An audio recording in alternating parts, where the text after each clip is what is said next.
Hi, Sagar classes @UNRROI পৰা সমূহ শিক্ষাৰ্থীকে অভিনন্দন জ্ঞাপন কৰিছোঁ। আজি আমি এনেকুৱা এটা শ্বৰ্ট ট্ৰিক লৈ আহিছোঁ মেথছৰ, আৰু এই মেথছটো আহিছিল UPSC, SSC, CGL, বেংকত, RRB অৰ্থাৎ ৰেলৱেটো আহিছিল।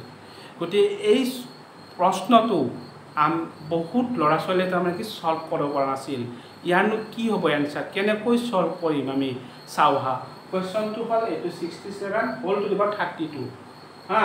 ইয়াৰ অপশ্যন দিয়া আছে A 2, B 0, C 1 আৰু D হ'ল 10।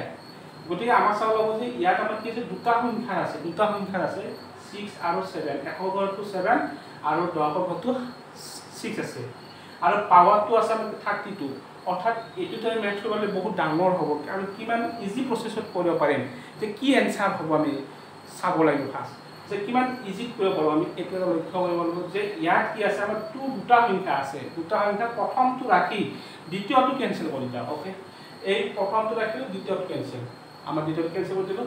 প্ৰথমটো কি আছিল, আমাৰ 7 আছিল, 7টো লিখা গ'ল। অ'কে, এই 7টোৰ এই পাৱাৰ যে আছে অৰ্থাৎ ঘাতটো আছে যে, এইটো 32টো হৰণ কৰি দিয়া। হৰণ কৰি দিলে যিটো বাৰ যাব সেইটো লিখিব লাগিব, আৰু যিটো বাকী থাকে এইটো লিখিব নালাগে। অৰ্থাৎ 7ৰে 32ক ডিভাইড কৰি, অৰ্থাৎ 32ক ডিভাইড কৰিলে কিমান বাৰ যাব, 4 বাৰ যাব, বাকী হ'ব 4।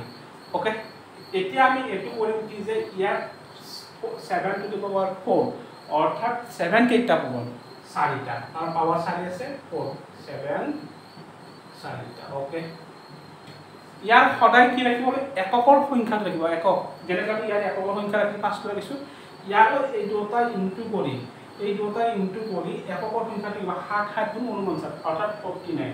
ইয়াৰ একৰ স্থানৰ অংকটো কি হ'ল 9, ইয়াত 9টো লিখি দিওঁ। অ'কে, এই দুটা ইয়াত কি হ'ব 7 49, ইয়াৰ একৰ সংখ্যাটো 9। অ'কে, তাৰপিছত নেক্সট হ'ব এই দুটা ইনটু কৰি দিয়াৰ পিছত 9 হ'ব 81 হ'ল, ইয়াৰ একৰ সংখ্যাটো কি 1, অৰ্থাৎ ইয়াত কাৰেক্ট অপশ্যন আমাৰ চি। যদি আমি এই প্ৰশ্নটো এনেকৈ যদি ছল্ভ কৰিব পাৰোঁ, তেতিয়াহ'লে আমাৰ কোনো অসুবিধা নহয়। আৰু এই প্ৰশ্নটো আমাৰ UPSCটো আছিল, লগতে SSC আছিল, লগতে RRB আছিল, আৰু বেংকতো আহিছিল, আৰু CGLতো আহিছিল। গতিকে এই প্ৰশ্নটো আমি এনেকৈ যদি ছল্ভ কৰিব পাৰোঁ, তেতিয়াহ'লে আমি পৰীক্ষাত 2 নম্বৰ বা 3 নম্বৰ নিশ্চয় ল'ব পাৰিম। Thank U.